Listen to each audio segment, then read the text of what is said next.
Pagi ini kami mendapat kabar bahwa tempat pembuangan sampah terpadu atau TPST Piungan Yogyakarta menghentikan operasinya. Dan pagi itu juga kami menuju ke lokasi TPST Piungan. Membutuhkan waktu sekitar 30 menit untuk kami menuju ke kawasan TPST ini.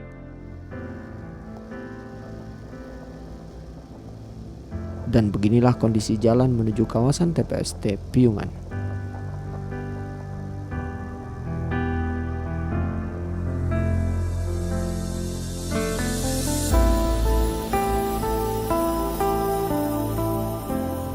Seperti diketahui, penghentian aktivitas ini sudah sering kali terjadi, mulai dari kapasitas area yang tidak mencukupi hingga masalah sosial yang dirasakan oleh warga sekitar TPST Piungan.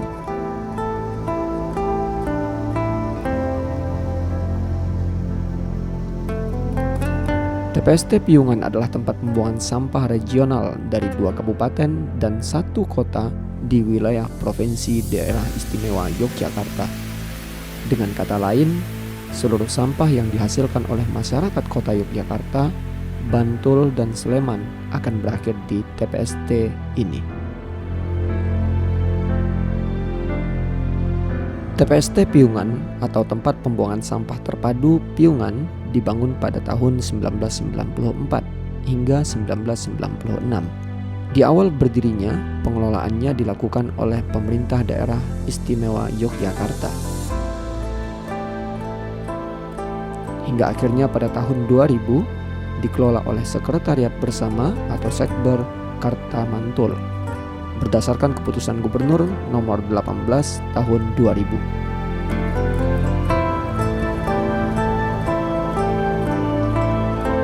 Di tempat ini biasanya ramai oleh truk pengangkut sampah yang antri. Namun berbeda pada pagi ini.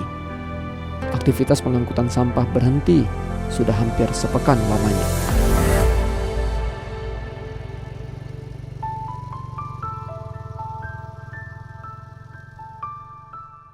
Di sini kami bertemu langsung dengan juru bicara warga sekitar TPST, Bapak Mariono. Ia menceritakan kepada kami bagaimana kronologi dihentikannya aktivitas TPST ini. Sebetulnya warga masyarakatnya itu tidak menutup, silahkan buang sampah di TPST Piungan silahkan. Tetapi warga masyarakat itu minta supaya tempat pembuangan itu diredikan ya, yang diredikan luas supaya nanti tempat pembuangan itu tidak suatu ada antrian mas. Kurang lebih 1 bulan antrian kurang lebih 1 kilo mas, itu berjalan 1 bulan. Bahkan tempat pembuangan itu di tepi jalan. Itu dengan adanya air yang masuk ke pemukiman warga. Dulu sudah ada talot karena ada pembangunan proyek, talot ditutup. Ya, sehingga akhirnya air nggak ada jalan, terkecuali hanya lewat jalan aspal itu masuk ke pemukiman warga. Ya, itu juga sudah disampaikan mas, tetapi tidak ada suatu respon.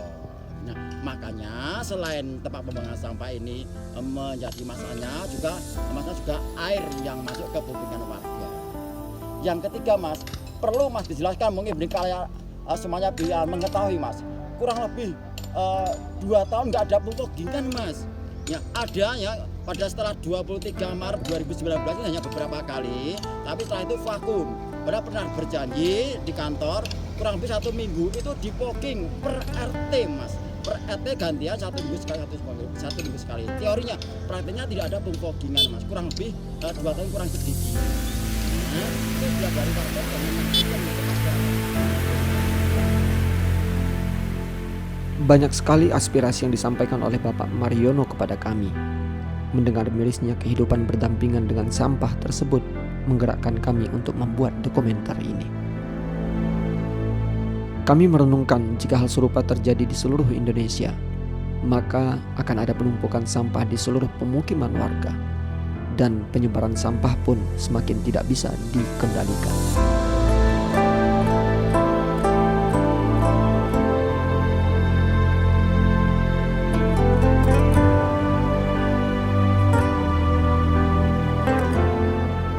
Salah seorang rekan kami yang merupakan akademisi lingkungan sekaligus aktivis lingkungan mengatakan kepada kami, sebenarnya penutupan ini sudah terjadi beberapa kali. Di tahun 2020 sudah beberapa kali terjadi, memang puncaknya itu ada di tahun 2019. TPA ini perlu perhatian kita bersama. Banyak pihak yang menyampaikan bahwa TPA ini sudah overload. Nah, seharusnya ini menjadi peringatan ya, early warning system ya. Berarti kita sebenarnya harus punya exit plan yang lain. Harus punya strategi jangka pendek yang mumpuni lainnya, tidak hanya menambah-nambah saja. Nah, kalau menurut hemat saya, penggunaan teknologi itu wajib saat ini untuk menangani sampah saat ini. Namun memang tantangannya adalah biaya yang sangat jauh dibandingkan dengan saat ini. Jadi saat ini kurang lebih biaya yang retribusi yang masuk sampah ke TPA Piungan itu kurang lebih 24.000 per ton sampah. Jika dibayangkan 24.000 kita bisa mengelola sampah seperti apa ya caranya? Sangat murah sekali. Padahal biaya operasional di sana sangat tinggi. Jadi support dari retribusi belum mencukupi kebutuhan biayanya.